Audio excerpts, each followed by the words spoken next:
What's up, everybody? My name is Robert Thompson, and this is my top 10 movies that I saw in 2018.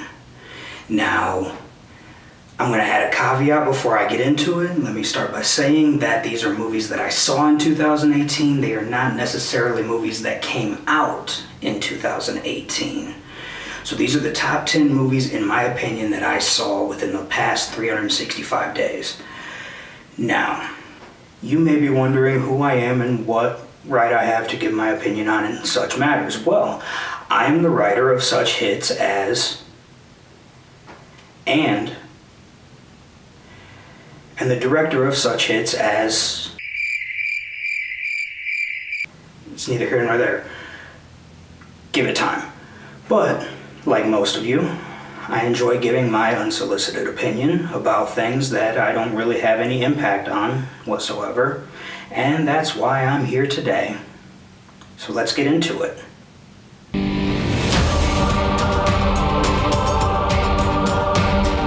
Starting us off is one of Marvel's better movies.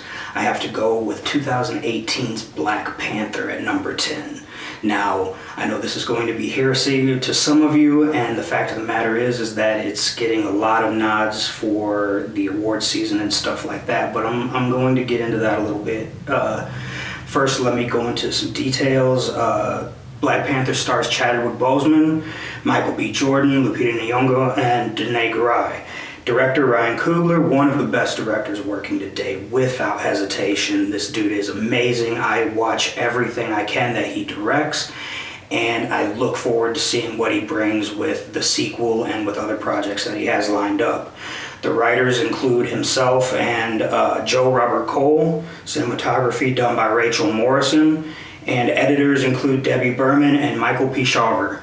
So, now, to get into the movie a little bit, first of all, let me say that I don't agree with the award nods that it's getting. I think a lot of that has to do with the current PC culture of our country.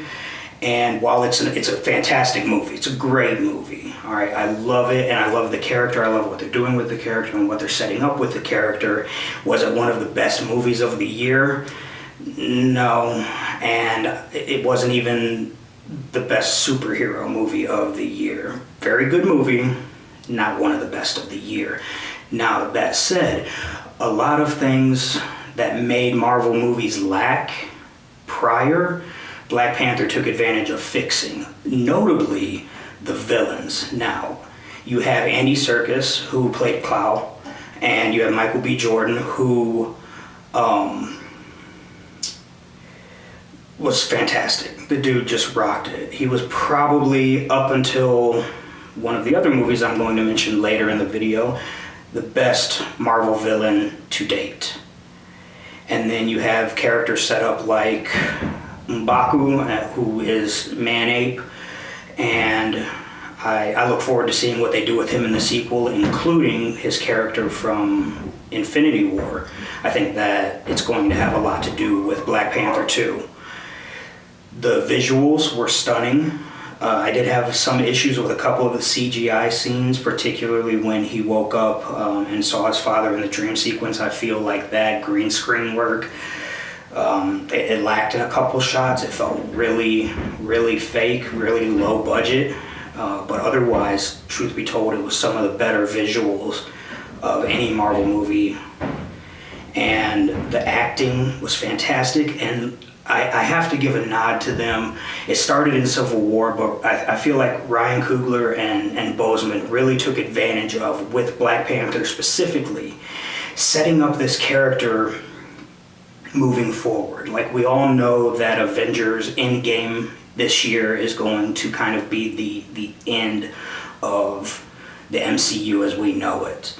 And I have a firm belief that moving forward into the next phase of the Marvel Cinematic Universe, it's going to be Black Panther, Captain Marvel, and Spider-Man in those key Avengers roles that we know for Captain America, Iron Man, and Thor currently, which I'm totally cool with, because we've already seen Tom Holland as Spider-Man Rocket. I have every faith that Captain Marvel is going to be great, but specifically, the way that they have set up Black Panther T'Challa in these movies, his interactions with characters like his sister and Captain America specifically, he has such a respectable leadership quality about him that you buy without hesitation that he is an heir apparent to Captain America's role for the Avengers.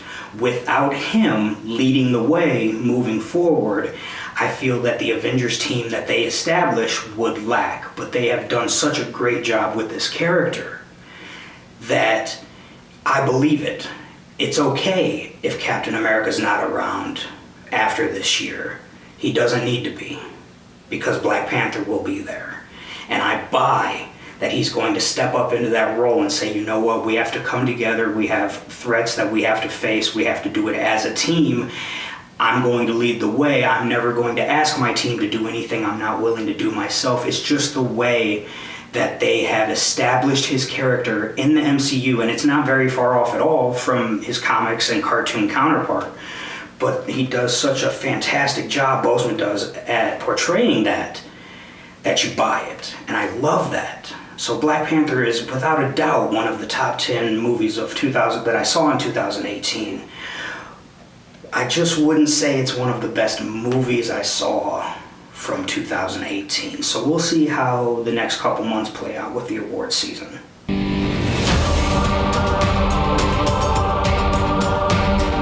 So as I mentioned, these aren't necessarily movies from 2018, but movies that I saw in 2018. The first one on... So as I mentioned, these are not necessarily movies released in 2018, but movies that I watched in 2018. The first one on the list being 2017, and this year's Best Oscar winner, one of my favorite movies of the year, Guillermo del Toro's The Shape of Water. Now, details on this one: it stars the incomparable Doug Jones, a man out of time. He should have been born in the 1920s and 30s and been part of the Universal Monster Classics. He would have been known worldwide, and people are still just learning his name, even with as phenomenal as he is. The lead actress, Sally Hawkins, Michael Shannon, fantastic as always, and Richard Jenkins. Of course, it was directed by Guillermo del Toro, written by he and Vanessa Taylor, and cinematography done by Dan Lawston, which we'll get into that a little bit here, and then editor Sidney Walensky. What can I say about The Shape of Water? Is it fast-paced? Is it an exciting movie overall? Is it something that a lot of people would be into, the mass movie-going audience these days? Yes and no, but mostly no. It's very intentionally paced, as most of Guillermo's things are. And, you know, I have to say that it's a masterpiece visually. The story is relatable as any iteration of Beauty and the Beast, which is what I take it as, is. You know, I look in the mirror and I can relate to that story, and I think that that's part of the reason why Del Toro wanted to, in fact, I believe he admitted this openly, that he loved the story.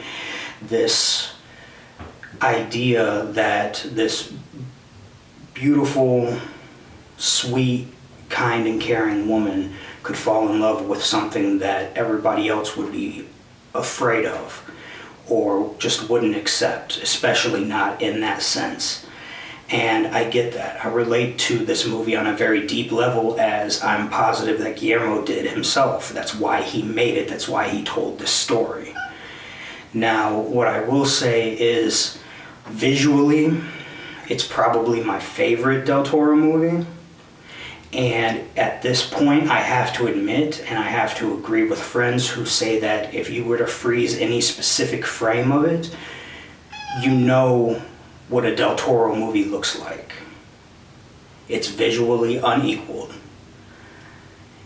And that was probably my favorite part of it. Now, I also have to give credit to the makeup team. The work on Doug Jones was phenomenal, and I apologize I didn't take down their specific names, but if any of you ever see this, please know that you did a fantastic job, and we owe you a debt of gratitude as moviegoers and as filmmakers for the work that you put in, because the work to make Doug Jones into the creature in this movie is phenomenal. It's fantastic. Okay, he's incredible. Now, he brings the creature to life, but without their work, he would not have the opportunity to express himself the way that he did. And that sets the movie apart. Now, I saw this movie, A, because I'm a Guillermo del Toro fan, B, because I'm a Doug Jones fan, but mostly because it was in Oscar contention, and I try to see most of them before they come out. Now, as soon as I saw it, I fell in love with it. It was my odds-on favorite to win the Oscars this year, and it did. And I'm so happy for that. I'm so happy that Guillermo got that win. He deserved it. He's deserved it for a long time. But this movie, even amongst his filmography, is set apart, to me, with how good it is. The visual storytelling, the artistic direction that it takes. And then you have such a quality, unique villain in the way Michael Shannon portrays his character. He truly is that rare villain we get these days where part of you wants to pity him, but his character sucks so badly that you don't want to. You hate yourself for feeling bad for him. And they achieve that simply by giving him a family, giving him a purpose. He's just doing his job. So you feel for him to an extent, but at the same time, you were so in love with this love story that obviously you don't want to see him succeed. And that's what makes Guillermo del Toro's The Shape of Water so fantastic. It is a love story. It is a story for the outcasts, the losers, the people who feel like they just don't belong. And that's the kind of stories that he tells. It's the kind of story I appreciate because I can relate, and a lot of people can. So we thank you for that.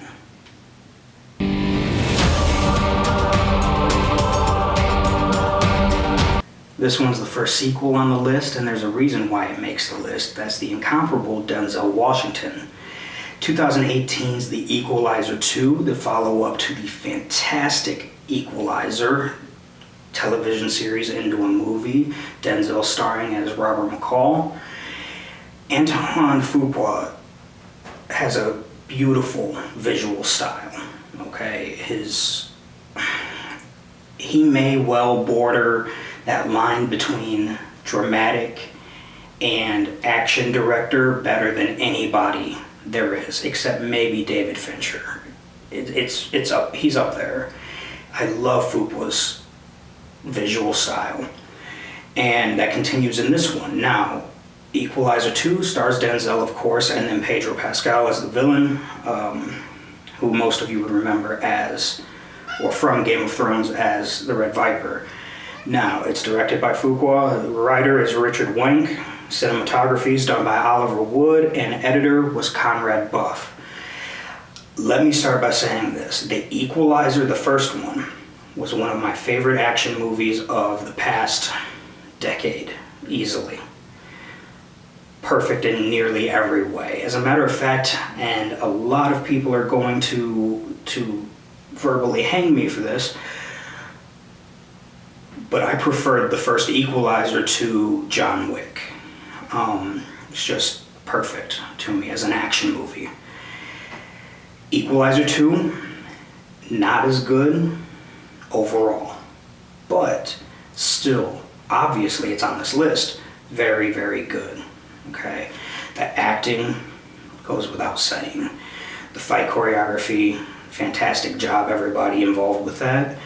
The music, the direction, some of the choices I wasn't 100% sure on, I didn't 100% get, whereas with the first Equalizer, I was like, I know exactly what you're going for. A lot of that has to do with once it gets into the third act with the setting and stuff like that.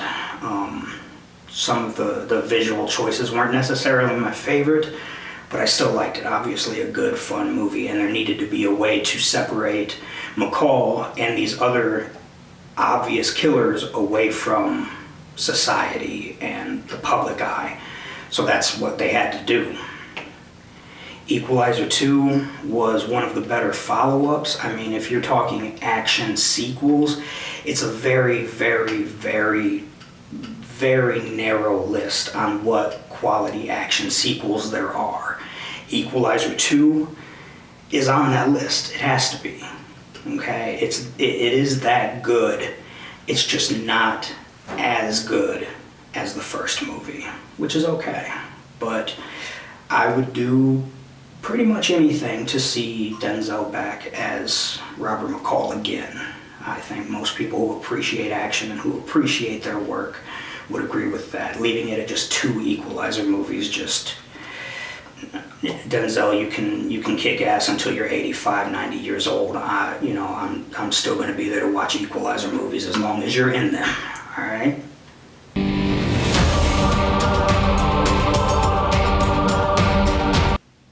And then the last one for this portion of the list, 2018's reboot, reimagining, sequel that nobody really asked for or expected. Halloween. Okay. Starring Jamie Lee Curtis, the without question unequaled, unparalleled, forever at the top of Mount Olympus, Scream Queen, Jamie Lee Curtis, let's get that proper. Judy Greer, who I'm stoked, I have to say right off immediately, I'm stoked that they actually gave her something to do. No offense, Judy, but come on, like, other than voice work in Archer, it's really hard for me to remember when you've had something to really, really do in a movie. You get plenty to do in Halloween. We're introduced to Andy Matichak, who played the young heroine, who took over for Jamie Lee in the younger high schooler role, and then sharing duties on playing the Shape. You have Nick Castle, who was, of course, the original The Shape, and James Jude Courtney. Now, it was also directed by David Gordon Green, who myself, like pretty much everybody, when you heard that a new Halloween was coming, directed by the talented David Gordon Green, we said, who? And then we knew that it was going to suck like most of the Halloween movies do, and we were wrong.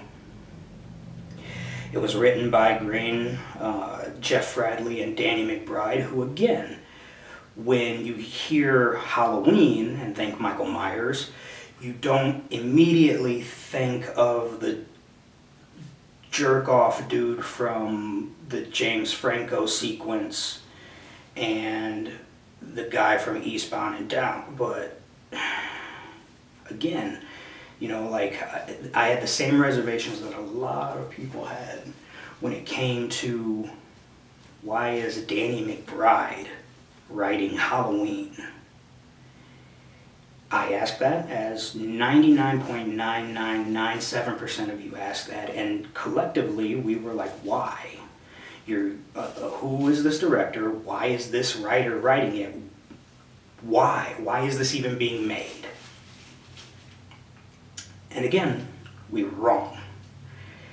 And I'm positive that at some point, while Danny gave very professional responses in the interviews that he did, that we are going to stay true to the spirit of Michael Myers and the Halloween franchise. We are paying homage. He strikes me as the guy who hopefully was just like, fuck all of you, okay, for questioning my talent and ability. I accept that, okay, Danny, I was wrong. I accept that. Fair enough, okay? Boom, right there. That was me. Cinematography by Michael Simmons and editor Timothy Alverson.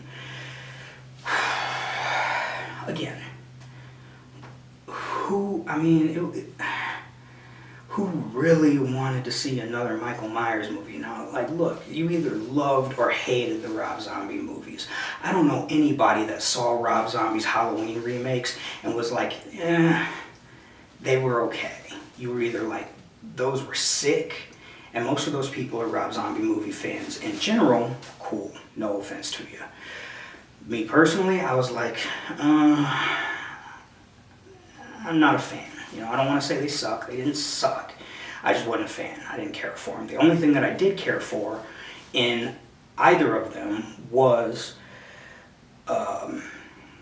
making Michael such a monster, a physical specimen. He was an immense creature, and you balked that he could physically intimidate and impose himself on anybody. And I loved that. Tyler Mane, playing Michael in those movies, had the privilege of meeting him at a comic convention a few years ago, and actually we had shared a Jack and Coke. Well, didn't share one, but, you know,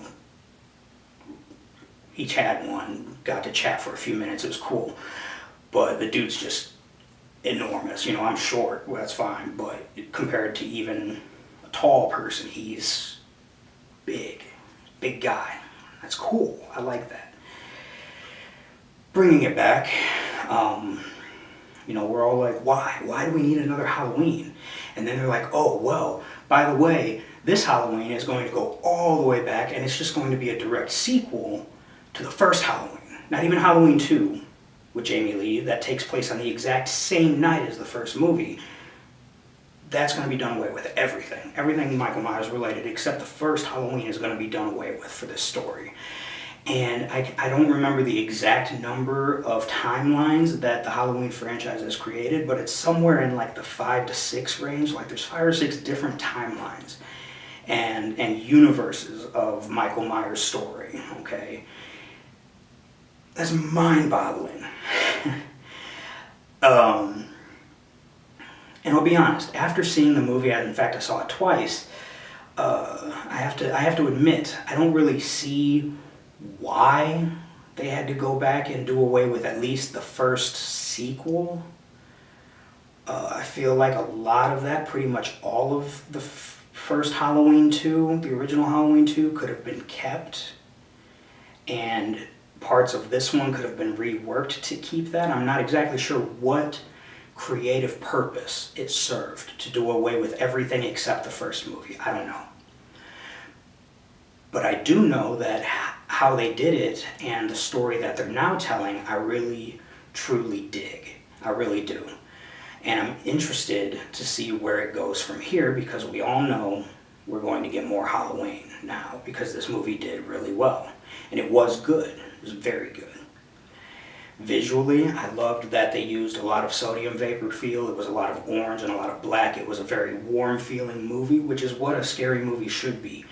The past 10 to 20 years or so, film has really moved into like this sickly, horror film has moved into like this sickly, soft blue, green, and black, looking like vomit kind of visual feel to it. I prefer movies, you know, if they're going to be blue, they need to be a cold blue, not a sickly blue, not a you look like you're going to throw up kind of blue, but like it's a cold, rainy night. Or this very warm orange, red. That's classic horror visual to me. And visually, I love that they went back to that. It was very old school, it was very natural, and obviously it fit Michael Myers perfectly. It's exactly what I wanted to see visually when watching a Halloween movie. The acting, I mean, come on, it's a horror movie. None of us really go into a horror movie expecting good acting, but there's good acting. Like even the high school kids and stuff, there were good performances throughout the entire movie. Some of the lines and stuff, which is more on the script end than the acting end, wasn't a huge fan of. Specifically, I do remember sitting in the theater thinking, you know what, that line would have been funnier coming from Danny McBride than from this kid.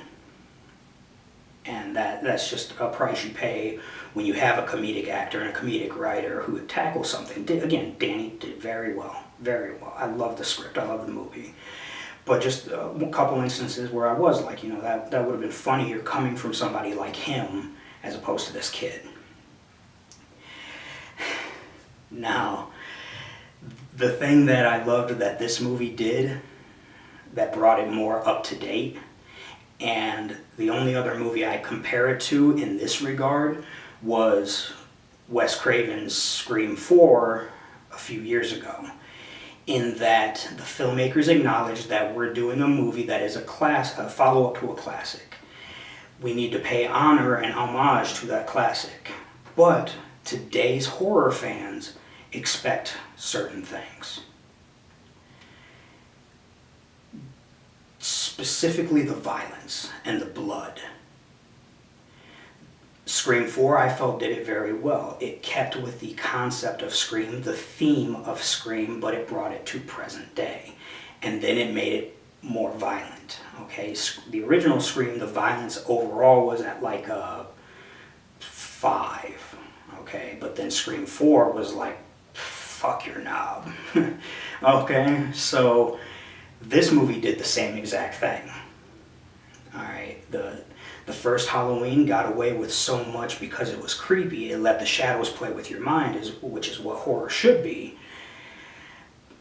But the violence was brutal because Michael was so imposing to the kids on screen. In this one, they're like, no, we're just going to have him walk up behind this girl, pull her head back and stab her through the throat. Drop her, walk out. Cool, you know. I dig that, you know, he killed a teenage kid. He killed a child. Which is kind of like a no-go zone. But if you recall, in the original Halloween, he strangled and killed a dog, which is an unwritten no-go zone too, you know. So I dig that they were willing to push those boundaries.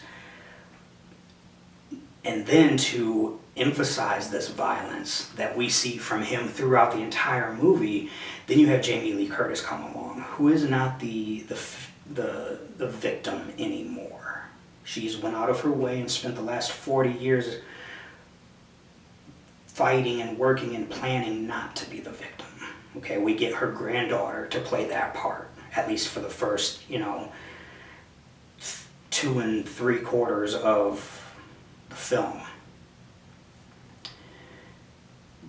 But when she starts in and we start seeing the violence imposed on Michael from her, it adds a new layer, and it gave this movie, compared to most horror movies, something unique.